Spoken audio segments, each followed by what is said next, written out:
falar a respeito do oleiro, né? Ele vai dar uma visão a Jeremias, e Jeremias chega na casa do oleiro, ali um vaso é quebrado, do mesmo vaso é feito um vaso novo. As duas visões aqui, elas são paralelas uma à outra. Enquanto Ezequiel profetiza em um lugar, em um cativeiro, Jeremias está em outro lugar. São contemporâneos esses dois profetas. Um está na Babilônia, o outro está em Jerusalém, o outro está em Israel. Um vivendo um período de cativeiro e o outro vivendo um período de crise, de fome. E Deus dá a visão para os dois. Porém, as visões, elas se entrelaçam. Por quê? Enquanto Jeremias tem a visão de que Deus mostra para ele um oleiro trabalhando em um vaso, e no mesmo vaso se quebra e o mesmo vaso transforma em um vaso novo, ele está dando uma indicação de que aqui é Deus trabalhando o povo de Israel em suas mãos. Ou seja, Deus estava dizendo a Jeremias que Israel estava na sua mão e ele fazia de Israel conforme o seu querer. Porém, em Ezequiel 37, que lemos, que eu quero me ater, Deus mostra a Ezequiel uma situação caótica. Aqui, Israel já estava cativo na Babilônia. Israel já havia sido levado para lá, era um sofrimento imenso, era um sofrimento terrível. Israel estava vivendo um período de muitos problemas, de muita perseguição, de cativeiro, estava vivendo em um terreno de crise, de problemas familiares, problemas de morte, problemas das mais diversas que existiam. Alguns escritores e teólogos que estudam o capítulo 37 chegam a dizer que Israel, preso na Babilônia, se comparava a esse cativeiro com o mesmo cativeiro dos hebreus quando estavam no Egito. O povo trabalhava, o povo morria de fome, o povo sofria. E Deus dá uma visão para Ezequiel. Deus mostra essa visão a Ezequiel. E quando Deus mostra a Ezequiel essa visão, Deus vai mostrar uma situação caótica. Deus mostra um cemitério para Ezequiel. Só que é interessante que quando nós vamos em um cemitério, todos os corpos que são enterrados ou são sepultados ali, todos os ossos, todos os corpos são colocados, cada um no seu devido lugar, cada um no seu lugar, exatamente para que não se misturem com o outro. Deus, porém, mostra uma situação totalmente diferente para Ezequiel. Deus mostra uma situação de bagunça. Deus mostra um vale, onde no meio deste vale era um vale de ossos secos. O texto, a epígrafe do texto, que é o título do texto, que vai falar a visão de um vale de ossos secos, usa a palavra secos. Mas percebe-se que quando chega no versículo 2, a parte final vai dizer que quando Ezequiel enxerga os ossos, eles não estavam somente secos.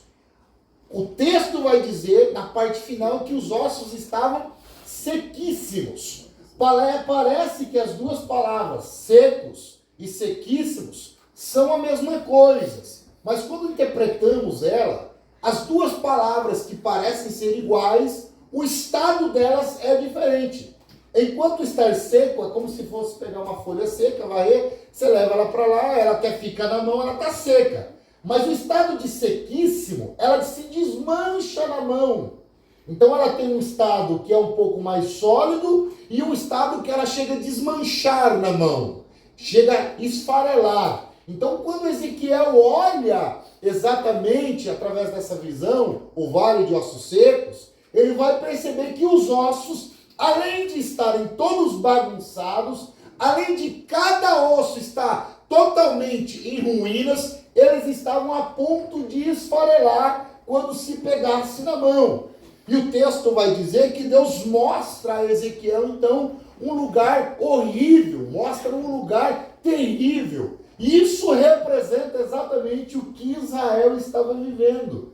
O vale de ossos secos era a representatividade da situação que Israel estava vivendo. Um período de crise, um período que a sua vida é como se fosse uma vida onde o vento viesse e se desmanchasse apenas com o sopro do vento. E Deus leva então a Ezequiel a este vale. É interessante que quando nós vamos perceber a visão que Deus dá a Ezequiel, Deus leva ele na ponta de um monte, e nesse monte ele olha para dentro do vale.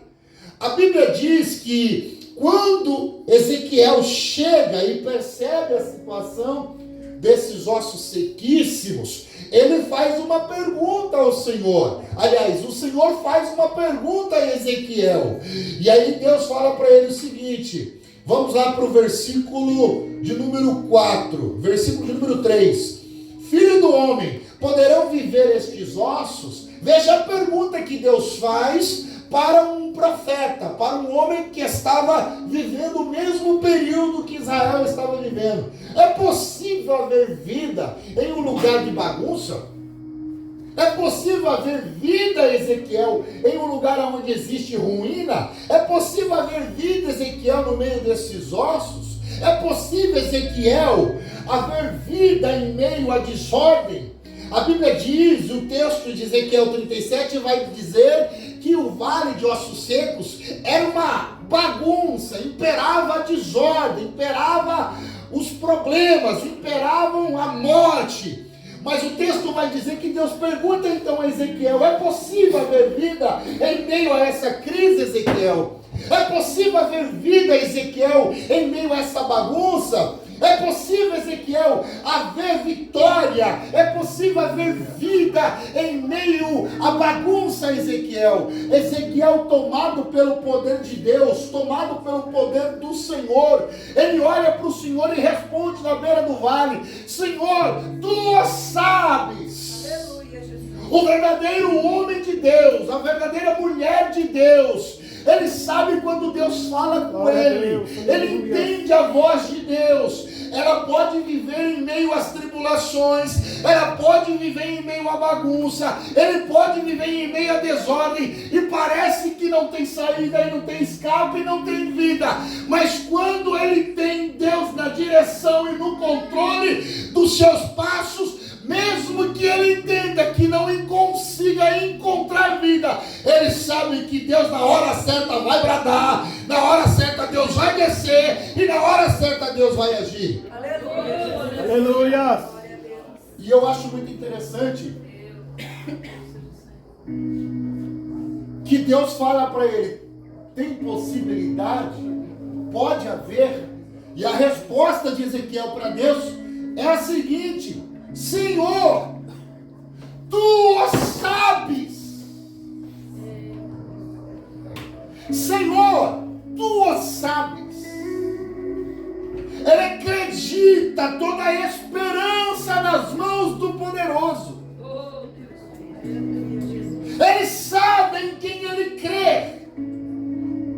Ele sabe o tamanho do Deus que ele tem. Ele estava diante de uma crise, diante de um problema, diante da morte, diante da bagunça, e aí ele tem essa pergunta, de repente poderia ter sido pego de surpresa, mas ele sabia qual era a resposta. E ele fala, Senhor, pode haver morte, pode haver crise, mas tu sabes que pode acontecer vida, pode acontecer uma reviravolta, tu sabes. E aí Deus fala para ele, então, Ezequiel, você vai fazer o seguinte, profetiza sobre esses ossos, profetiza sobre eles, abre a sua boca, profetiza sobre essa morte, sobre essa crise. Eu estou pregando para pessoas que entraram aqui nessa noite, estão vivendo no terreno do impossível e ficam se lamentando com a situação que estão vivendo. Jesus, aleluia. Eu venho nesta noite, na autoridade da palavra, lhe dizer, vai ficar quieto em meio ao seu problema? Ou vai profetizar que vai ter vitória? Glória a Deus. Maravilhoso, Jesus. Uma coisa é olhar o problema e ficar quieto. Mas Deus está falando, vai ficar quieto ou vai profetizar vitória? Meu filho está nas drogas, minha filha está vivendo uma vida terrível, meu marido está perdido, a minha situação no meu casamento está em ruínas. Vai ficar lamentando ou vai profetizar? Não, meu filho pode estar perdido, mas o Senhor vai encontrar. Meu casamento pode estar se despedaçando, mas Deus vai descer, vai mudar a minha história, vai mudar o meu casamento.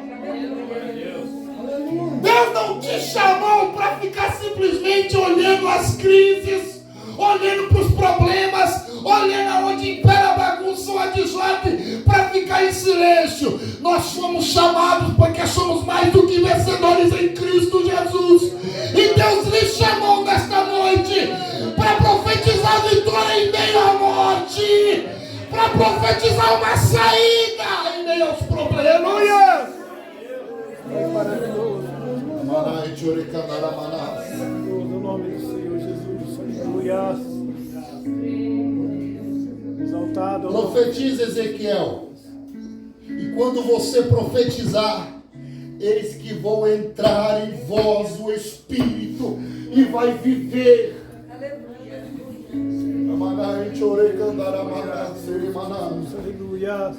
E porém, Ezequiel, nervos sobre vós. Meu amado irmão, Deus é especialista a usar problemas que nos nossos olhos, na nossa cabeça é impossível. Ele pega onde você não enxerga sequer saída. Deus é especialista em chegar e mudar a história por completo.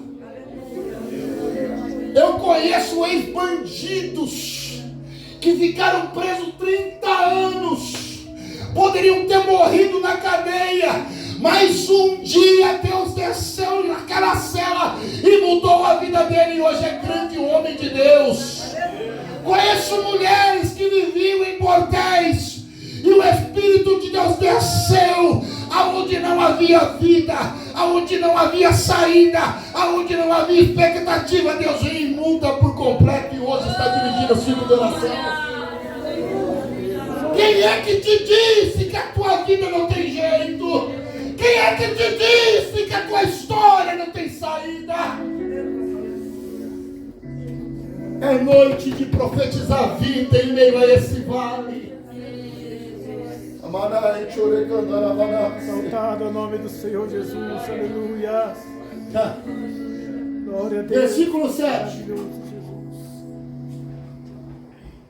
Antes de ir para o 7, veja bem o versículo 1. Versículo 1 e versículo 2. Veio sobre mim a mão do Senhor. Fica parado! Eu fico impressionado que tem gente que vê uma prova, a primeira coisa é ela se recuar. A primeira coisa é ela se assentar, se esconder no quarto. Não, meu irmão, nós somos chamados para a guerra, nós somos chamados para lutar. Vai vir crises atrás de problemas, mas nós servimos o Senhor dos Senhores e Ele está conosco todos os dias da nossa vida. É hora de caminhar, é hora de levantar. Aleluia! Eu não vou mais para a igreja. Eu não vou mais. Chega, eu não aguento mais. Eu vou parar de ir para a igreja. A primeira coisa que a gente fala, eu não vou mais. Meu irmão, minha irmã, é aqui que Ele se revela. É aqui que Ele cura. É aqui que Ele vai falar com você. É aqui que Ele vai sustentar você através da palavra. É aqui que Ele vai abrir porta. É aqui que Ele vai te abastecer. É aqui que Ele vai te dar forças. Então é hora de levantar e caminhar. Vai ficar parado ou vai ficar parado ou vai caminhar?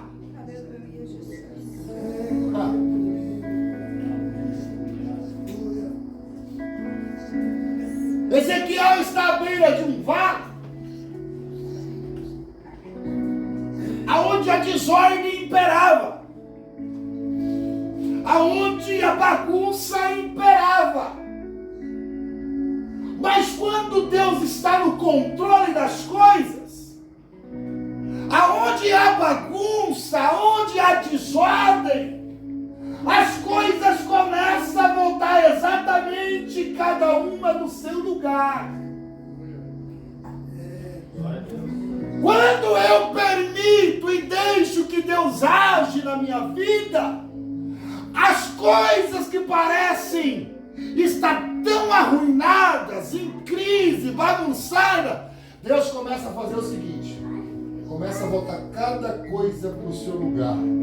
Quando Deus entra e quando nós permitimos que Ele age na nossa vida, quando as coisas estão no controle dEle, aonde tem bagunça, aonde tem desordem, começa cada uma se organizar, cada uma se localizar.